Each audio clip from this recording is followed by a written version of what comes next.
Hello everybody, welcome back into another video. Today, we're going to be taking a look at the brand new LEGO Muppets minifigure series.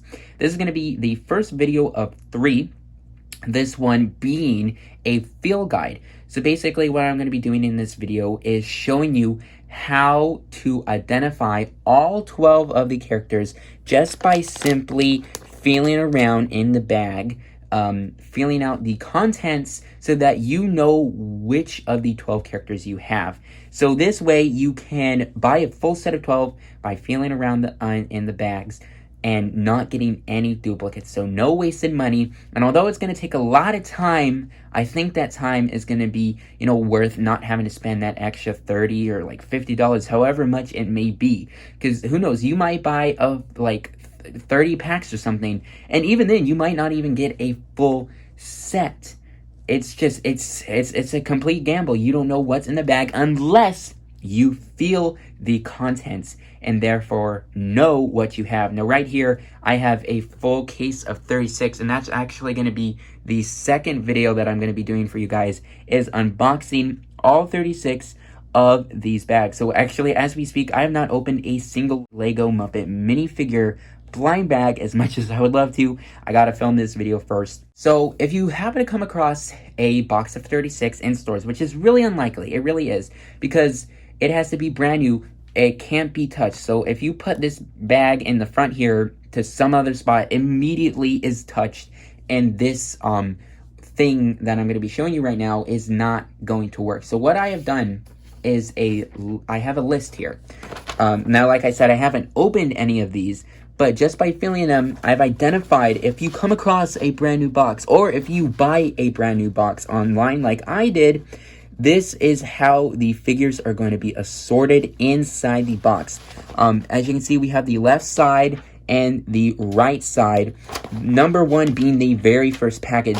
So as you can see, Rowlf Waldorf. So this figure right here is going to be Waldorf, and other side is Swedish Chef. So this figure right here is Swedish Chef, because I have felt these bags, and it goes all the way to 18, which is going to be the very last package back there.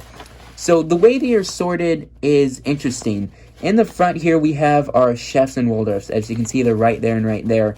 And then in the middle section here, we have a bunch of repeats. So as you can see, we go Animals, Janice, Animal, Janice, Janice, Animal, Animal, Janice.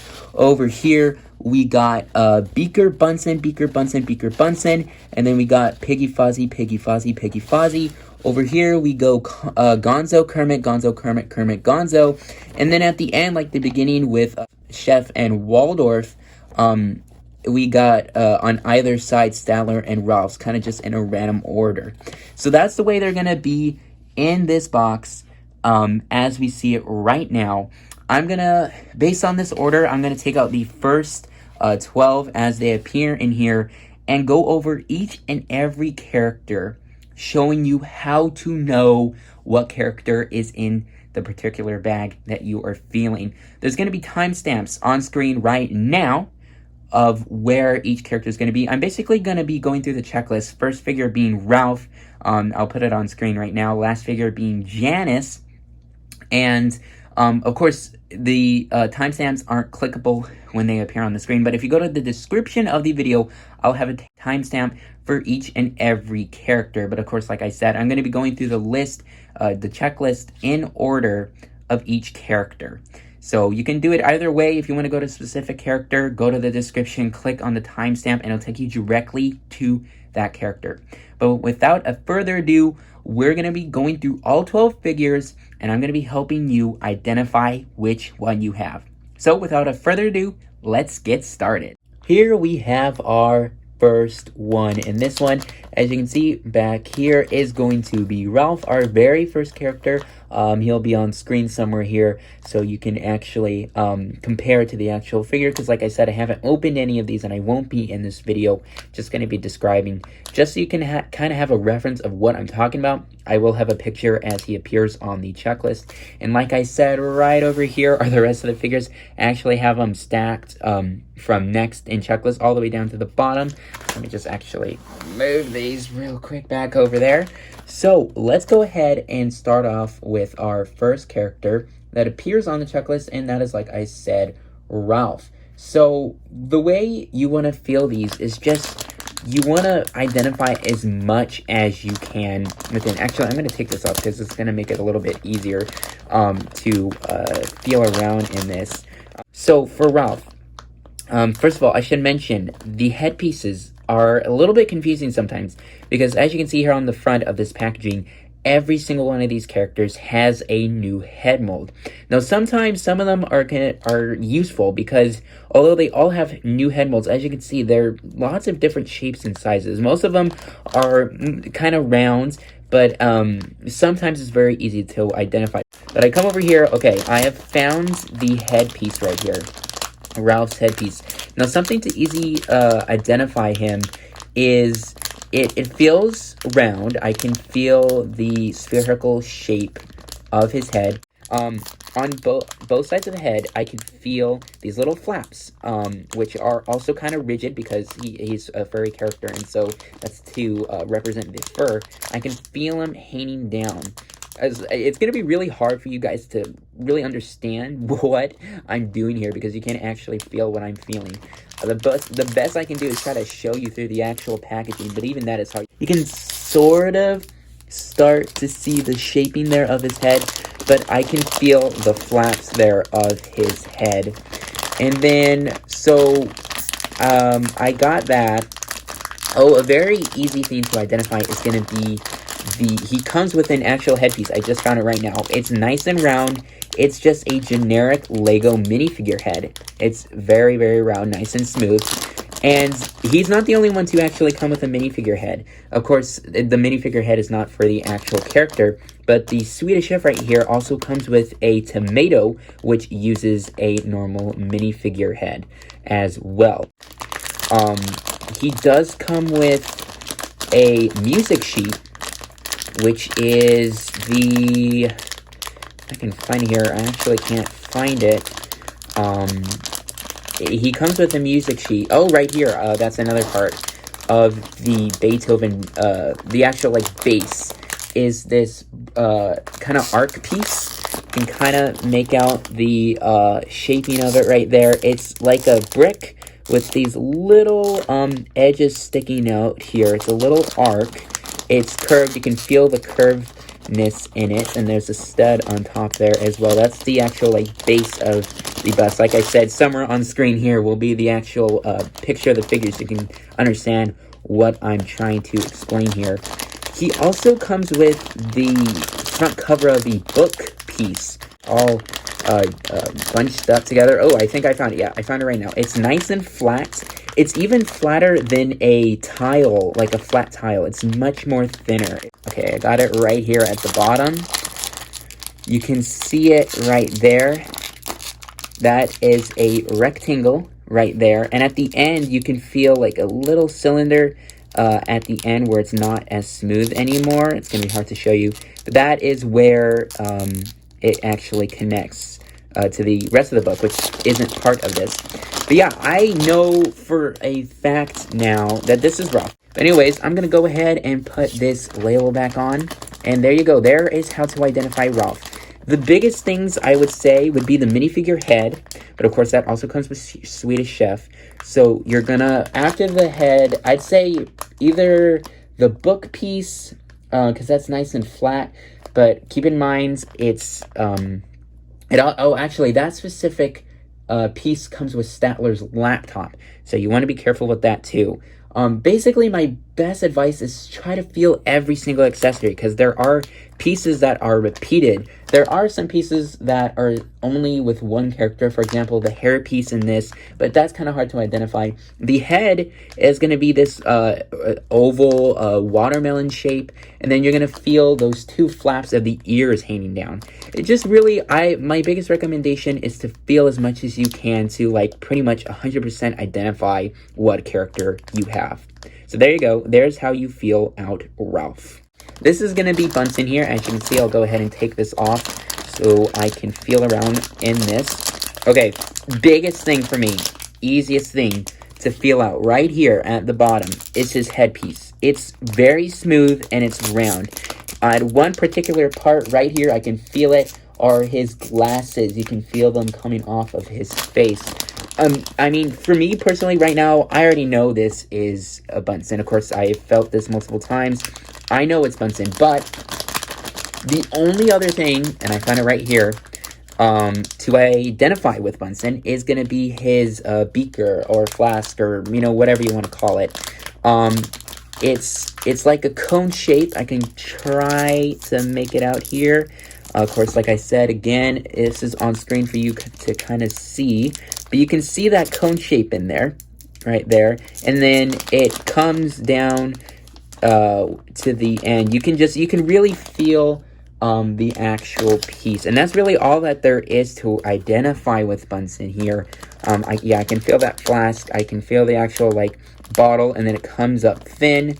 And yeah, I can totally feel that. So that's really all there is to Bunsen. The smooth round head, it's very easy to identify. It's like the smoothest piece in this entire like line. Of course, besides the minifigure heads, but it's going to be bigger than a normal minifigure head. And then you can feel that flask piece. You can feel the kind of cone-like shape. And then it comes very thin to the top of the bottle. And you can feel the stun on top. It's pretty easy to identify. There is Bunsen. Last time, you want to feel that round, very smooth head. It's going to be bigger than a minifigure head, so you shouldn't confuse those. And then this flask at the bottom here is going to be small. It's a cone. It's cone-like, and then it comes up thin to the top of the bottle. So there you go. There is how to feel Bunsen. After Bunsen, we have Beaker here. And, okay, first thing for Beaker. I'm gonna try to show you this. It's gonna, the rectangle, oh, I forgot to take out the back. The flat tiles in this are very easy to show through the bag. So right here we have a 1x2 tile, if you can see there. Now, I believe, I actually thought that Beaker was the only one who came with a 1x2 tile. So for a long time, I was like, okay, yep, that's absolutely Beaker. Don't even have to feel anything else. But I was actually wrong about that. I forgot about Statler. You may not be able to tell by this picture on the checklist, but if you look closely, his keyboard print is also a 1x2 tile. So there are actually two figures in this wave that come with the 1x2 tile, and Waldorf comes with the 2x2 tile, and Miss Piggy comes with the 2x3 tile. So you really, this one's a lot thinner, of course. It's 1x2, so it's obviously not as big as the tiles that Waldorf and Miss Piggy come with. But Statler can also have this tile, so you really want to be careful with that. So after you feel the tile, that's obviously not enough. Okay, here's the other biggest thing. I might be able to actually, oh no, it's because he also got his nose, so it doesn't really have the greatest cylinder shape, but you can feel it. You can feel the smooth, round cylinder of Beaker. It's really super identifiable. There's nothing else in this series that is really that much of a cylinder shape. You can also feel the nose, and also at the top of the cylinder, you're gonna feel the rigidness of his hair right there. So yeah, I almost already know that this is absolutely Beaker. Last thing to identify is his radio or walkie-talkie or whatever. It's some sort of crazy invention that he has there, as always. I got the sticky thing stuck to me. The last thing, yeah, it's right here. So that flap, a 1x2 tile goes on the radio, or what is it even called? The walkie-talkie piece. You can feel the two studs, and you can feel the antenna here. It's nice and thin. You want to be careful with that because you might actually break it if you push it too hard. And you can feel the handle right there. And yeah, so I pretty much already know this is because that's all that you can feel is his head and then the pieces for the invention or whatever the heck it's supposed to be. I would say a walkie-talkie or radio, but knowing Beaker and Bunsen, it's going to be something much more crazier than that. But anyways, there is how to identify Beaker. Next up on our list is Gonzo the Great. Okay, so Gonzo is a lot like Bunsen. Oh shoot. Is ripping from the paper. Gonzo's a lot like Bunsen. The only things to really feel for with him are his head and then his accessory, which in this case is going to be Camilla the chicken. So there's only really two things to feel for. Okay, I already found the head. And actually, in the position it's in right now, it's actually hard to kind of feel it. But, okay, there it is. I was actually getting scared for a second that this is the wrong character, but it is. His head is pretty smooth and round. There's some bumps here and there, but it's really hard to identify, like, the little feathers at the top. You can't really identify that. What you can absolutely identify, though, is his nose. You'll feel it curving down. It's super identifiable,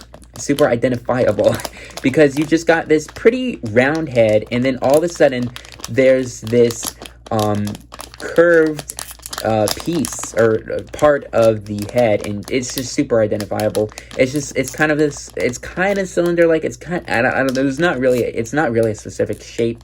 It's just this little part here, and it will curve down.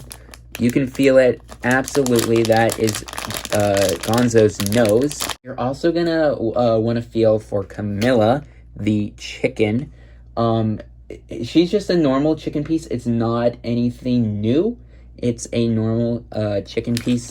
Let me find it. Oh, it's right there. It's kind of hard to identify.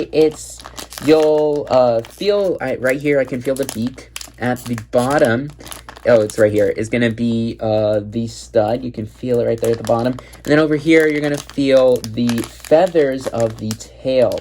And it's smooth on the sides. There's really not much else to feel. You can just tell, you know, it's hard to explain. But when you have it, like, oh, that is the tail feathers, that is the beak there, and that is where the stud is, where it gets put on the stud there. Anyways, that's Gonzo. You want to feel the round head with the nose. It's pretty identifiable. And then Camilla, the chicken. It's just a normal chicken piece. It should be pretty easy to identify. So there you go. There we have Gonzo the Great. So there you go. There's our fourth figure. And here we have the one and only Kermit the Frog. Let me go ahead and take off this here. Okay, so for Kermit, what do we have here? Okay, right here, down here, we got his head. Whoa, there's actually a bunch of pieces over there. I'm trying to move them away from the head. Okay, so his head. No, there's still pieces over there. Move away. Okay, so the head. So the easiest thing about him is you can feel it's nice and kind of round. His head is kind of triangular a bit, but it's smooth and somewhat round, and you can kind of feel where it gets kind of triangular, where it comes down to his mouth, and you can feel it's really pointy, and you can feel the slit in the shape. That's where, of course, his mouth is going to be right there. You can feel that slit in the head, and on top you can feel the two little bumps, which are, of course, his eyes there. And so I can pretty much tell that's Kermit, but of course we can't just feel that. We gotta get something else in here. So where is it? Okay, here it is. So right here we have his banjo. The bottom circular part of it is called the head, I believe. It's nice and flat right here. I can actually kind of show you. Oh yeah, that's perfect. There is the circular head of the banjo there.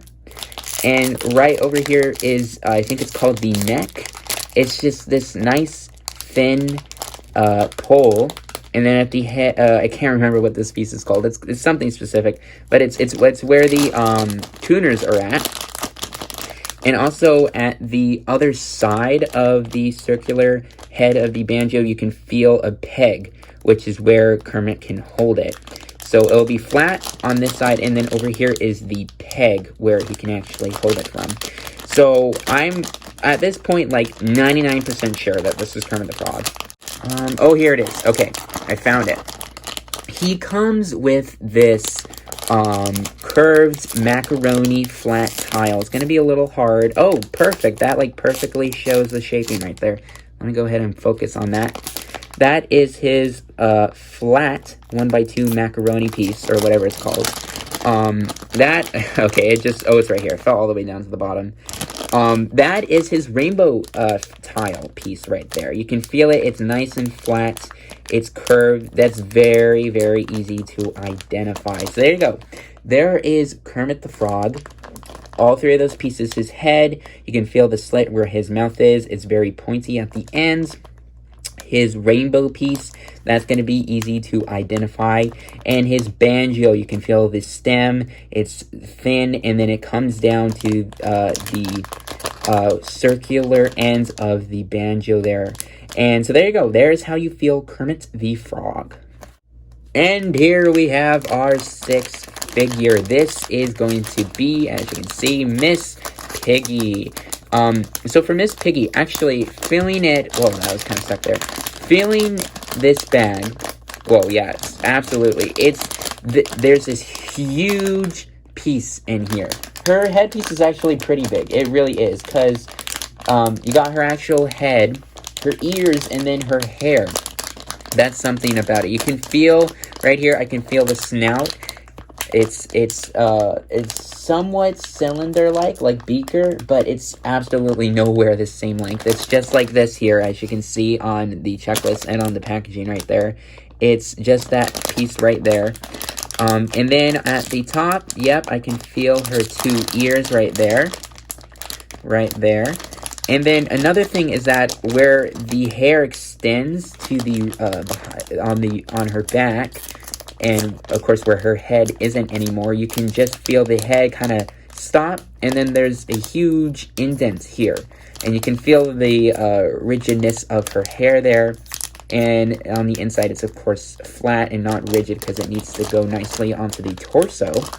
But anyways, actually, the easiest thing to identify is going to be this 2x3 tile that she comes with. And there we go, right there. It's kind of easy to see, kind of not. But that is a 2x3 tile, which is going to say Miss Piggy on it, along with a picture of her. And that's all you really can identify is her head and that accessory there. Like some of these other figures, they only come with the accessory and the head, and that's really all you can feel for. And that's kind of it for Piggy. So you're gonna, it's a very big bag because this is a very big piece for her head. You're gonna feel the pointy ears on top. You can feel the snout coming off of the actual headpiece, and then you can feel the rigidness of the hair and this indent here where her head, where her hair extends from the head, and then of course that flat tile 2x3. So there you go. There is how you are going to feel Miss Piggy. Next up, we have Fozzie Bear. Now, unlike a lot of the characters we've been looking at so far, Fozzie actually comes with quite a bit of accessories. So actually, I just found also small pieces usually come doubled. So for example, here the actual microphone piece, it's super small. It's literally just that right there. It's super small, but you can feel the handle of it, and then the kind of ball on top of the microphone. And it's also over here too. I feel it's the same exact piece because there are two of small pieces like that. This is probably an easy thing to identify. It's a simple pull piece. You can kind of see it coming out of the packaging right there. It's just a little pull piece.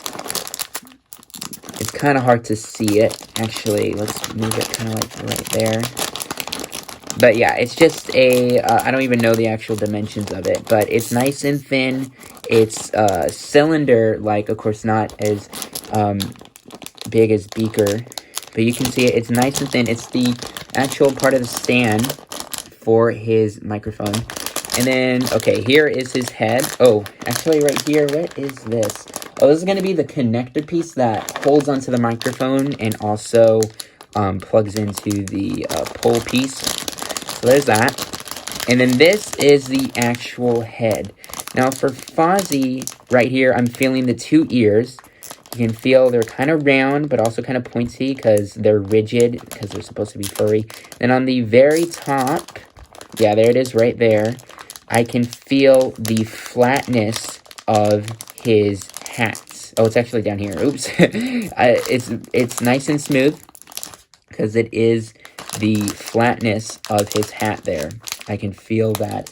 And right here is the indentation of his mouth where it's just a little slit here, and that's where his mouth goes right there. And somewhere in here we're also gonna find a banana. Oh, there we go. It's kind of like a boomerang. It's gonna be kind of curved there. It's kind of hard to see, but you can see the picture right there. It's just gonna be the banana shape right there.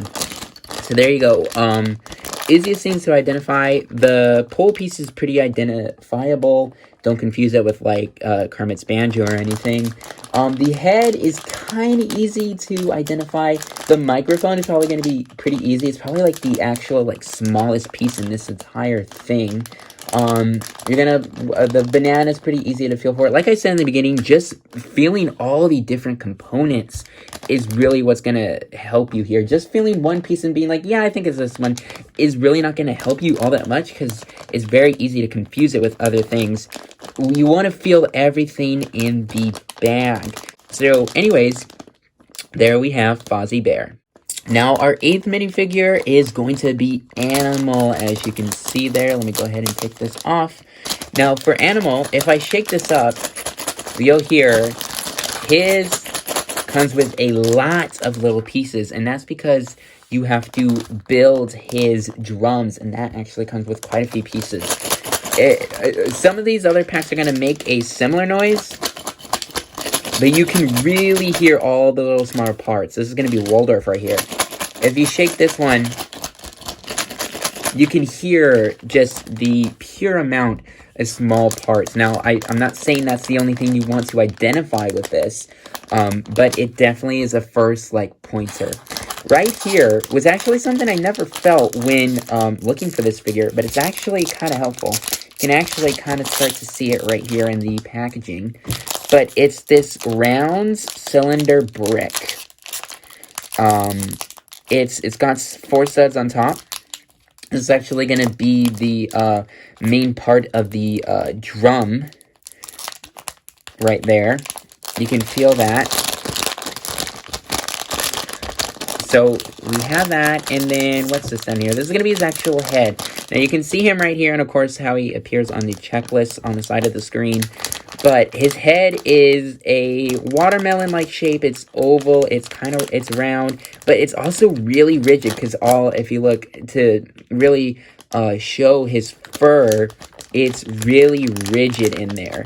And if I find it somewhere, yeah, right here, you're gonna find the opening, the little slit in the shape for his mouth. And it's just a really rigid piece. Out of all the heads in this series, his is the most rigid to really show off his fur. And then, of course, like I said, there's so many little pieces. Right here, we have just a singular stud.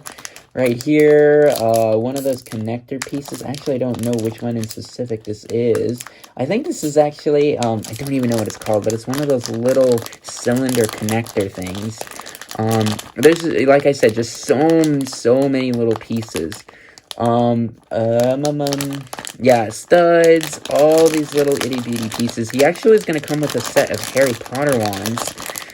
Like I said, there's so many pieces, it's hard to identify what's what. There's that, cylinder again. Oh, right here is a flat, circle, flat tile. It's round, and that's going to be, the front of the drum. It's actually printed, as you see, and it's nice and round there. It's flat tile as well. It's got a picture of Dr. Teeth, at least his mouth, with the golden tooth. He's actually not in this series, but he is referenced there with that. Probably, these are getting so crinkled, but it's okay. They're going to be all open very soon. But anyways, there's Animal. Really, once you see that there's so many little pieces, you almost already know that's Animal. But then you can feel, that flat, round tile, his rigid head. Yeah, his is pretty easy to identify. So there you go. There you have animal. Next up, we have Waldorf. We are currently on our 9th figure, and this is one of our last 4, so we just got 3 more after this one to go. And what do we got down here? So down here, I actually have found both pieces for his teacup builds. Here we have the actual plates. It's got a stud on the bottom, and once you get to the top... Oh, actually, this is the actual teacup. I can feel the handlebar right here. I can feel the actual cup piece where it goes down. I can feel that there. I can feel it's round. And I can feel, okay, so actually, like I said before, these are both, the teacup piece. Like I said, small pieces come in multiples, usually just 2. So these are both of the teacups down there. Oh, yes. Okay, so with Waldorf, the easiest thing to identify with him is going to be right here. It's a 2x2 tile. It's a nice square right there. 2x2 tile. He's the only one that comes with a 2x2 tile. There's other tiles, but they're all like 2x3s or 1x2s. This is a 2x2. It's a perfect square there. Yeah, that's very easy to identify. His head is probably like the least recognized. Actually, I think Statler's head is the least recognizable. It's just him and Statler are so, it's round, it has some bumps here and there. It's just really hard to tell. Don't get it confused with Bunsen, because they're both that same kind of round shape, but his is a lot more rigid. Bunsen, you're going to tell it's super, super smooth, pretty much all the way around. His is not. That's pretty much all there is to identify. I'm trying to feel a little round. There's also going to be a, little, oh, here it is. Here's the plate. So it's just this very small little disc, and you can feel the stud at the bottom. So there you go. That's pretty much it for Waldorf. Biggest thing is going to be right here, that 2x2 tile. That is the biggest thing that you want to feel for. Honestly, once you find that, you're pretty good to go. But after that, I would try to feel like the teacup. I wouldn't even bother with the head, honestly. If you can feel that somewhat round, that's all you really need to know. But really, feel for that 2x2 ZZZ tile. And then after that, you're pretty much good to go. So there you go. There is how to feel Waldorf. Next up, we have Statler. I should probably take these off before I start filming, but it's a little too late for that now. Anyways, Statler. Okay, him. Let's see. No, he is kind of he's interesting because he is actually, he comes with pieces that are easily confusable with other characters. For example, the 1x2 tile that is going to be somewhere in here. I actually can't feel any accessories right now. That's his head. Oh, here. Way back in the beginning of the video, I said Rowlf comes with this thin front cover of the book piece, which it's nice and flat and very thin, thinner than an actual tile, and then there's this little round cylinder edge here where it connects to the rest of the book. So Statler also has it, like I said when talking about Rowlf. So he kind of is our culprit here when it comes to confusing other characters. So you feel that, but it can also be Rowlf, so don't get confused once you feel that. His head it's just kind of, it's roundish, it has bumps, it's more of an oval-like shape, more than Waldorf is. But like I said, there's other characters in here that are similar. Okay, here it is. So it's flat on the back. This is the second part of the book. It's like the back cover and the inside. You can feel at the top, there's these two little, it's kind of pointy at the top here because that's where it connects to that other flat piece. There's also studs inside. And there's a very, like, perfect cylinder on here on the edge, just like the other book piece. The 1x2 tile, which of course, like I said earlier, also comes with beakers, so you want to be careful with that. Oh, here it is right here. It's a very small little rectangle. So again, don't confuse these pieces. This also comes with beaker. That other flat tile, or somewhat like a flat tile, comes with Rowlf. So be very careful with these. But once you know that you have a flat tile, 1x2, and that book piece, you already know it's not Rowlf or Beaker. It's going to have to be Statler. Again, like I said, the heads for Waldorf and Statler, you really don't want to focus on. They're just kind of just like big blobs when you're feeling them in the bag. So anyways, that is how you feel Statler. Our second to last figure here is going to be the Swedish Chef. His name's kind of a tongue twister when you're saying it like that. Swedish Chef. Anyways, that aside, here's the head. Now, this is super easy, at least for me, it's super easy to identify because we got kind of like Statler and Waldorf, that big blob of a round head, but then it indents here because that's where the thin part of the chef hat goes, and then it gets a lot rounder and bigger where the actual rest of the chef hat is. So this is the part here of the chef hat where it connects to his head, and then here's the big round smooth rest of the hat. Here's his head. You can feel where it goes from the head. It caves in right here, and then you got the rest of the hat. Whenever I felt out Swedish Chef, that was like pretty much it for me. I was like, yeah, okay, that's Swedish Chef after I felt that. But of course, we don't want to just go off of that. Okay, here's actually something I never felt while feeling for this figure. We got his whisk piece. You can feel the handle there, and you can feel the little ends of it here, and you can feel in between each one because it is kind of like hollow in the inside. So there's that. And then, like I said, who's the other line? It's Rowlf. He also comes with a normal minifigure head, like Swedish Chef. If I can find it, it is going to be somewhere around here. This is, what is this? I actually don't know what this is. This is oh, I know what this is. This is his leaf piece. At first, it felt just like a normal stud, but I got to right here, and I can feel the actual leafy part of it there. So he also comes with that. I haven't yet found the actual round head. It's probably stuck somewhere. Oh, okay, I found it. So here we have an actual, it's gonna be so hard to show you, but we got a normal minifigure head right here in the middle of the bag. It's just round. Yeah, you'll be able to identify. It's very, very smooth, and it's also small. It's a minifigure head. Now, of course, don't get that confused with Rowlf, who also has a minifigure head. Make sure you fill the other parts. So for Swedish Chef, the biggest thing for me is always that headpiece right here. As you can see, it's nice and round here, and then it indents with the beginning of the hat, and then it goes back to being large with the rest of the hat, which is also very smooth on top. That is the easiest thing for me personally to identify with him. But after that, I would feel like for the minifigure head, the leaf piece, even the whisk, I'd say even just 2 accessories with him is good enough, especially if one of them is that headpiece, because that headpiece, at least for me, is super easy to identify. Anyways, there we have the Swedish Chef. And we have our final figure, which is going to be Janice. Now, for Janice, I immediately feel her headpiece right here. The top is flat where her hat is, and then it's kind of smooth where her actual face is, and then you can feel it extends to these very thin pieces here, and that's going to be where her hair extends. And you can feel it, you can put your finger like through it right there because that's where it connects to the torso.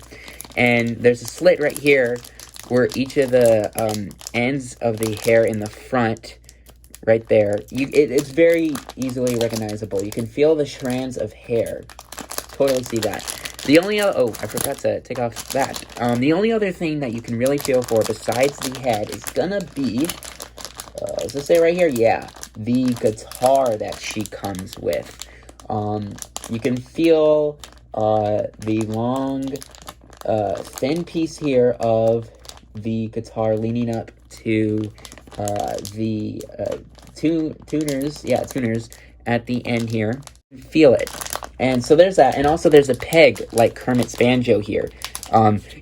Speaking of Kermit's banjo, don't get this confused with Kermit's banjo. The biggest thing is it's going to have that same stem piece here, but it's not at all circular like Kermit's banjo. So you're going to definitely be able to feel that.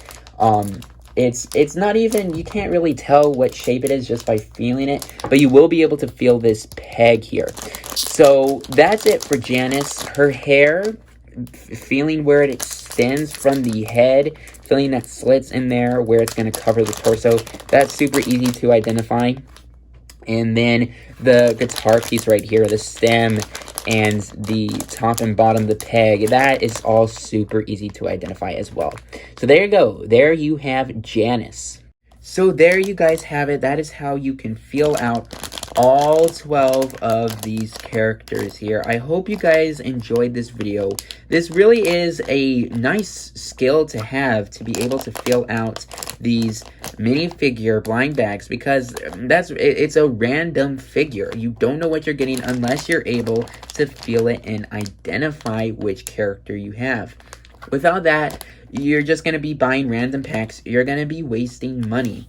And, you know, unless you want duplicates of characters, which most of the time people don't, it's not going to be worth it. It's not going to be that fun.